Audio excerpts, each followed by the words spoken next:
Class 9th students, today you are going to study about the Indian desert, the Great Indian Desert. This is from lesson 2 and it is one of the major important physical division of India. So firstly, you have to know its location. Where is this desert located? The Indian desert is located on the western side of India, that is on the west of the Aravalli Hills. ठीक है, इसको पहले map में देख लो.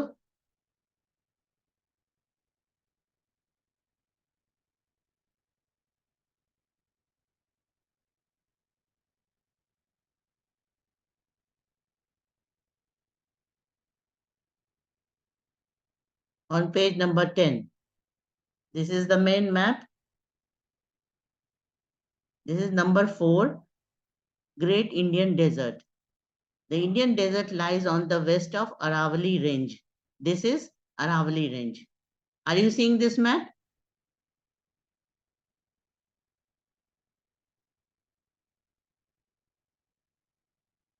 ये map दिखाई दे रहा है ना? शेयर हो रहा है?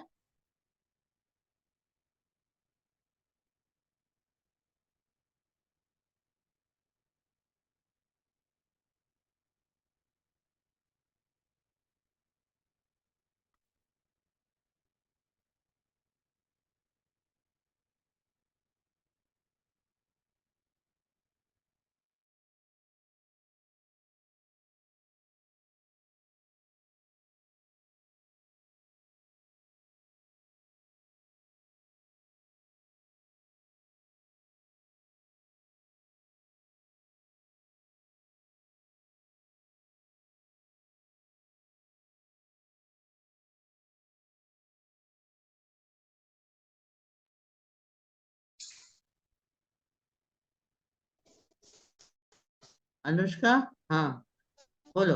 ये दिख रहा है ना? तो ये जो इंडियन डेजर्ट है, the Indian desert lies on the west of the Aravalli range. ये कल जब पढ़ रहे थे पेनिनसुला प्लेटो तो अरावली रेंज के बारे में भी पढ़े थे. तो अरावली रेंज के वेस्ट में जो है वो है इंडियन डेजर्ट. और इंडियन डेजर्ट का एक और नाम है, ये क्या नाम है? The Thar desert. ठीक है, तो थार डेजर्ट जो है वो इंडिया के पॉलिटिकल बाउंड्री के बाहर भी, कुछ पाकिस्तान में भी इसका एरिया है. ठीक है, तो अब देखो आगे. डेजर्ट है तो कैसा होगा यहाँ का लैंडस्केप, है ना? ये सैंडी लैंड है. ठीक है, ड्राई है, रेनफॉल कम है ना? रेनफॉल बहुत ही कम है वेस्टर्न पार्ट में. अब राजस्थान पूरा रेनफॉल से ये नहीं है, डिवाइड नहीं है. मतलब कि रेनफॉल ईस्टर्न राजस्थान में काफी है लेकिन वेस्टर्न राजस्थान में बहुत कम है. ठीक है, तो देखो कितना रेनफॉल है. The rainfall is below 150 millimeter per year. Undulating sandy plain. Undulating, ये वर्ड देख रहे हैं यहाँ. अनडुलेटिंग सैंडी प्लेन का मतलब होता है कि जो अनइवन है, अप्स एंड डाउन्स है. बहुत सारे हिल्स ऑफ सैंड है वहां पर. हिल्स माने छोटे छोटे हाईलैंड बने हुए हैं जो कि सैंड से बने हुए हैं, तो उसको कहते हैं हिल्स ऑफ सैंड या सैंड ड्यून्स भी बोलते हैं. It has arid climate. Arid means dry climate with low vegetation cover. Low vegetation cover. If the climate is dry, that means there is very low growth of vegetation. Streams appear during the rainy season. Streams मतलब river के जो streams हैं वो सिर्फ rainy season में ही दिखाई देते हैं और रिवर्स बहुत कम है और वो बिल्कुल ड्राई हो जाते हैं ड्राई सीजन में. In dry season the reverse disappear. ठीक है ना? और सैंड के अंदर ही ये डिसअपियर हो जाते हैं, सी तक नहीं पहुंच पाते. They do not reach the sea. Why? Because the volume of water is very less, so they are not able to reach the sea. तो सैंड के अंदर ही खत्म हो जाते हैं, एंड हो जाते हैं. तो इस तरह के ड्रेनेज को हम क्या कहते हैं? Inland drainage system. ठीक है ना, यहाँ पे नहीं लिखा हुआ है, लेकिन इस तरह का जो रिवर सिस्टम है जो सी तक नहीं पहुंच पाता है उसको क्या बोलते हैं, इनलैंड ड्रेनेज सिस्टम। और लूनी सबसे बड़ा एग्जांपल है, river Luni is the only large river in this region. तो डेजर्ट में ऐसे तो बहुत छोटे छोटे स्ट्रीम्स स्टार्ट हो जाते हैं, लेकिन एक रिवर जो कि थोड़ी बड़ी रिवर है वो है लूनी, और लूनी भी आपका अरेबियन सी तक नहीं पहुंच पाती है, मतलब अरेबियन सी में ड्रेन नहीं कर पाती है, ये डेजर्ट में ही एंड हो जाती है। ठीक है, अब यहाँ देखो, barchans, crescent shaped dunes. Dunes पहले बताएं कि ड्यून क्या है। Dunes are the accumulation of sand in the shape of small hills। ठीक है, छोटे छोटे हिल्स के रूप में ये सैंड जमा हो जाते हैं, तो उसको क्या कहते हैं, सैंड ड्यून्स बोलते हैं। तो sand dunes are simply the hills of sand. अब इसके शेप में कुछ अंतर भी होता है, जैसे कुछ सैंड ड्यून्स ना क्रीसेंट शेप्ड होते हैं। क्रीसेंट शेप मतलब हाफ मून की तरह दिखाई देते हैं, एक मतलब पूरे वो गोलाई में नहीं है, एक तरफ से उनका हाफ पोर्शन कटा रहता है, वो विंड के फोर्स की वजह से होता है। तो अगर क्रीसेंट शेप्ड सैंड ड्यून है तो इसको क्या बोलेंगे, बरखांस। ठीक है ना, if the sand dunes are crescent shaped they are known as barchans. ठीक है, तो बरखांस भी बहुत सारे हैं, they cover larger area but longitudinal dunes become more prominent near the Indo Pakistan border. Indo Pakistan border के पास जो है बहुत सारे लाइन में सैंड ड्यून्स दिखाई देते हैं। ठीक है, और बरखांस ज्यादा कहाँ दिखाई देते हैं, जैसलमेर, जो कि यहाँ का एकदम वेस्टर्न मोस्ट डिस्ट्रिक्ट है जैसलमेर, वहां पर ये दिखाई देते हैं। तो तुम यहाँ पे इसका एक पिक्चर देख सकते हो।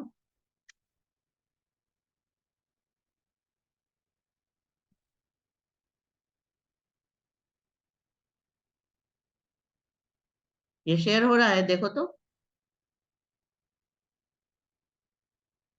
Yes ma'am.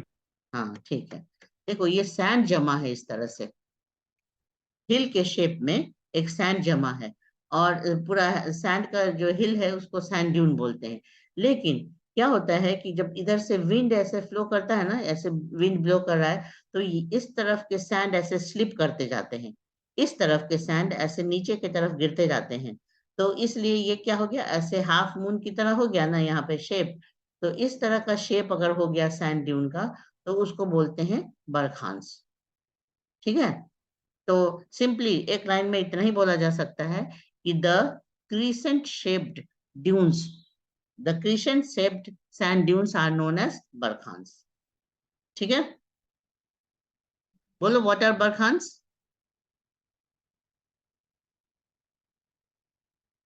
Ma'am the Crescent shape sand dunes. हाँ, crescent shaped sand dunes are known as बरखांस।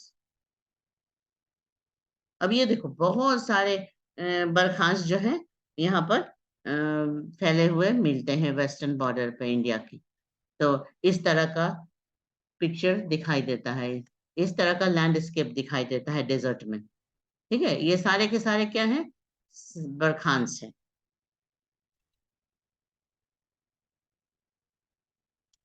Right a short note on,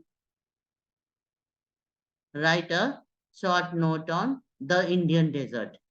ठीक है, एक छोटा सा पैराग्राफ लिखना है।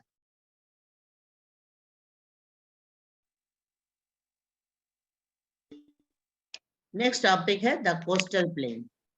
ठीक है, इसको हम जरा रिमूव कर लेते हैं फिर बताते हैं coastal plain.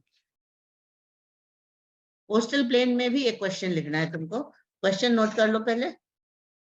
Distinguish between the western coastal plain and the eastern coastal plain. Distinguish between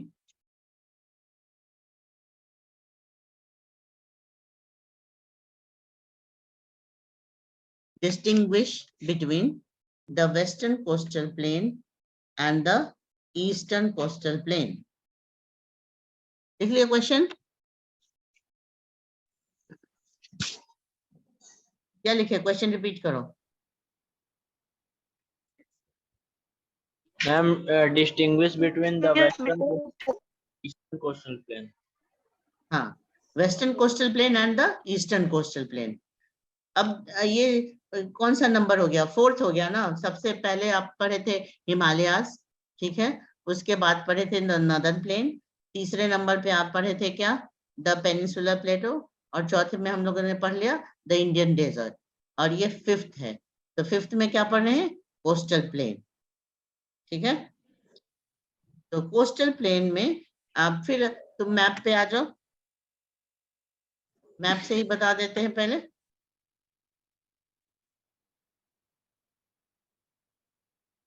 सबसे पहले जानेंगे कि मैप का लोकेशन क्या है, कोस्टल प्लेन है कहां पर।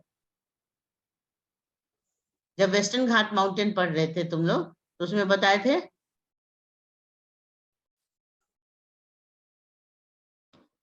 ये देखो, this is western Ghat mountain. ये थिक लाइन जो है वो क्या है? Western Ghat mountain. और इसके वेस्ट में जो नैरो प्लेन दिख रहा है वो कौन सा प्लेन है बोलो? The western coastal plain. Western coastal plain. हाँ, और उसी तरह से ठीक इस तरफ देखो, ये स्क्रीन शेयर हो रहा है ना? तो ये जो ईस्टर्न घाट माउंटेन है, इसके ईस्ट में देखो, ये थोड़ा ब्रॉड है एरिया। तो ये ब्रॉड जो कोस्टल प्लेन है, इसको बोलते हैं द ईस्टर्न कोस्टल प्लेन। तो यही दोनों प्लेन के बारे में पढ़ेंगे, ठीक है। तो सबसे पहले पॉइंट में क्या लिखा जाता है? पहले पॉइंट में इसका लोकेशन लिखा जाता है। तो नंबर 1 में लिखोगे, सबसे पहले लिखना इसके बारे में, वेस्टर्न कोस्टल प्लेन के बारे में, कि the western coastal plain is located on the west of the western Ghat parallel to the Arabian sea, ठीक है। ये western coastal plain western Ghat mountain और अरेबियन सी के बीच में है ना। तो फिर से एक बार सुनो, क्या सेंटेंस होगा? कि the western coastal plain is located on the west of the western Ghat mountain which is parallel to the Arabian sea. समझ गए? रिपीट करो, क्या लिखोगे? This is first point.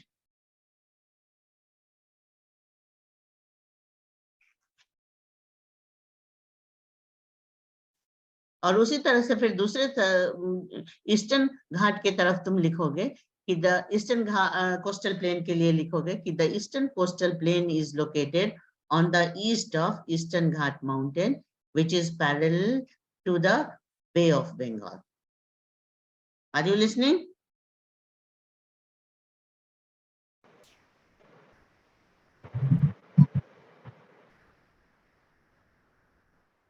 Ma'am, हाँ बोलो। मैम ये लिख सकते हैं कि the western coastal plain is located at the west of the eastern Ghat. हाँ, लिख सकते हैं। और क्लियर करने के लिए इसको क्या लिख देते हैं? Which is parallel to the bay of Bengal लिख देते हैं, ठीक है।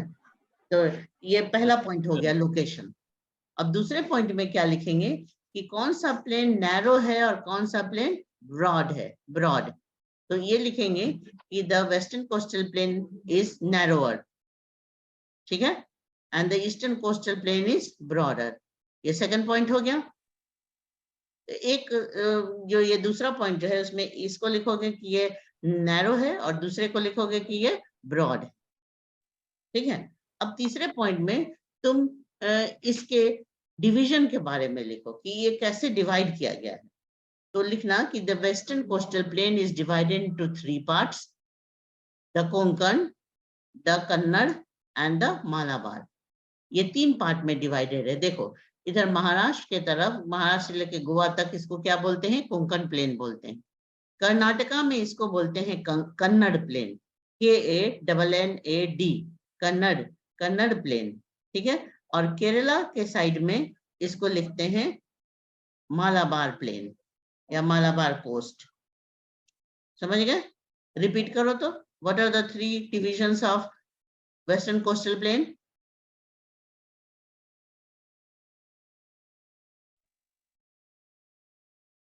रिपीट। कोंकण, कन्नड़, मालाबार।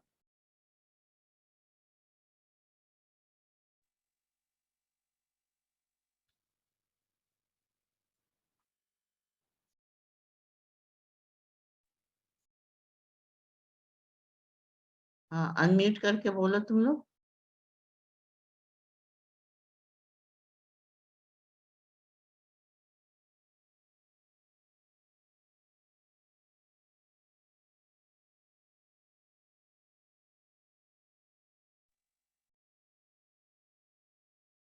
नवी,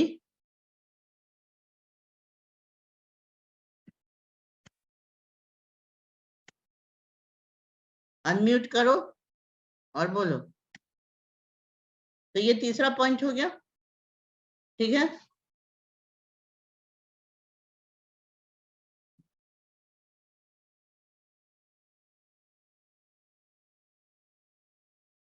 तो फर्स्ट पॉइंट में आप लिखे लोकेशन, सेकंड पॉइंट में लिखे क्या, सेकंड पॉइंट में लिख दिए कौन सा ब्रॉड है कौन सा नैरो है, और तीसरे पॉइंट में लिखना है उसका डिवीजन। ये 3 पॉइंट पहले पूरा।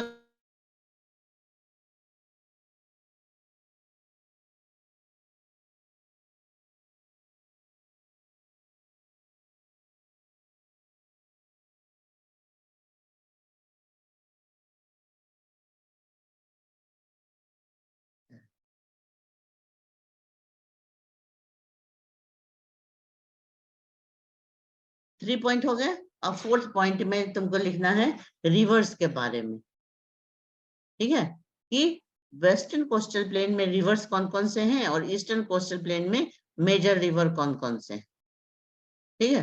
तो यहाँ से लिखना शुरू करते हैं, हम नॉर्थ की तरफ से रिवर का नाम लिखना शुरू करते हैं कि the major rivers of western coastal plain are the Narmada, the Tapi, ये देख रहे हो ना यहाँ पे नर्मदा रिवर, दूसरा क्या है तापी रिवर, और मेन तो वही दोनों रिवर है। माही। और इधर केरला में है आपको पेरियार रिवर, ये सब कुछ रिवर्स हैं, है ना। ये माही रिवर भी है, ठीक है ना। माही रिवर से कुछ छोटी रिवर है, इसलिए सबसे बड़ी रिवर में नर्मदा तापी है, पेरियार है, तो माही भी है। ये सब रिवर का नाम लिख सकते हैं कि the major rivers of the western coastal plain are these and these, ठीक है, ये लिख लो। अब दूसरे साइड में लिखो कि the major rivers of eastern coastal plain are river Mahanadi, river Godavari, river Krishna and river Kaveri, ठीक है। ये 4 रिवर के नाम लिख लेना, river Mahanadi, river Godavari, river Krishna and river Kaveri, ठीक है। अब इसके बाद आपका फिफ्थ पॉइंट आता है ना। तो फिफ्थ पॉइंट में हम लिखेंगे कि the west flowing rivers, west flowing rivers मतलब जो अरेबियन सी में जाते हैं, west flowing river Arabian sea में जाने वाले जो रिवर हैं वो अपने माउथ पे क्या बनाते हैं, एस्चुअरी बनाते हैं। स्पेलिंग लिख लो तो ESTUARY।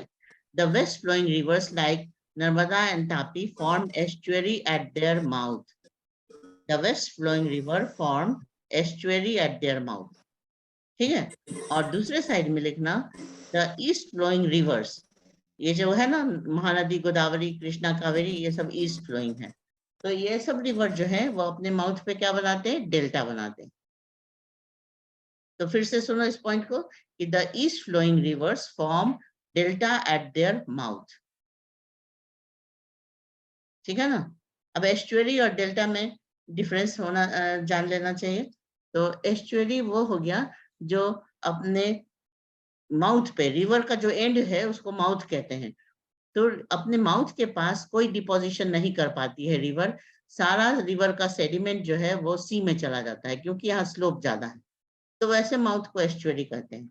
और जहाँ पे फ्लैट लैंड है, जहाँ पर सॉइल का डिपोजिशन हो रहा है, तो उसको डेल्टा कहते हैं। तो delta R deposition of soil in triangular shape, ठीक है। तो ये हो गया। और कुछ और इंफॉर्मेशन देखना चाहो तो ये देखो कि यहाँ पे एक लेक है, इस लेक का क्या नाम है, लेक चिल्का, ठीक है। लेक चिल्का जो है वो महानदी रिवर के साउथ में है, और ये बैक वाटर है। बैक वाटर या लैगून मतलब जो सी वाटर के सेपरेट होने से नेचुरल लेक बन जाता है, उसी को बोलते हैं बैक वाटर। तो Chilka is the biggest back water lake of India, ठीक है। और इसी तरह से यहाँ पर भी केरला कोस्ट में भी कुछ बैक वाटर्स हैं, जैसे वेम्बानाद लेक है एक, ठीक है। तो ये सब पॉइंट मेजर, पहले जितने पॉइंट 5 पॉइंट बता दिए लिखने के लिए, वही काफी है, ठीक है ना। तो फिर से 5 पॉइंट को देखो कि पॉइंट नंबर 1 में तुमने दोनों का लोकेशन बताया कि वेस्टर्न कोस्टल प्लेन किधर है और ईस्टर्न कोस्टल प्लेन किधर है। पॉइंट नंबर 2 में बताया गया कि ये नैरो है वेस्टर्न कोस्टल प्लेन और ईस्टर्न कोस्टल प्लेन ब्रॉड है। फिर थर्ड पॉइंट में बताया इसके डिवीजन के बारे में कि कोंकण, कन्नड़ और मालाबार है। और ईस्टर्न कोस्टल प्लेन में 2 डिवीजन है, देखो यहाँ ये नाम लिखा हुआ है। The eastern coastal plain is divided into 2 parts, Northern Sarkar and the Coromandel coast, ठीक है, नदन सरकार एंड द कोरोमंडल कोस्ट। तो ये पॉइंट हो गया। और नेक्स्ट पॉइंट में तुमने लिखा था रिवर्स के नाम, इधर लिखे थे नर्मदा, तापी और पेरियार या माही, और ईस्टर्न साइड में लिखे थे महानदी, गोदावरी, कृष्णा, कावेरी, ये लिखे थे, ठीक है। फिर लास्ट पॉइंट में तुमने लिखा एस्चुअरी और डेल्टा के बारे में, वेस्टर्न साइड में एस्चुअरी और ईस्टर्न साइड में डेल्टा, ठीक है। पूरा हो गया, बोलो।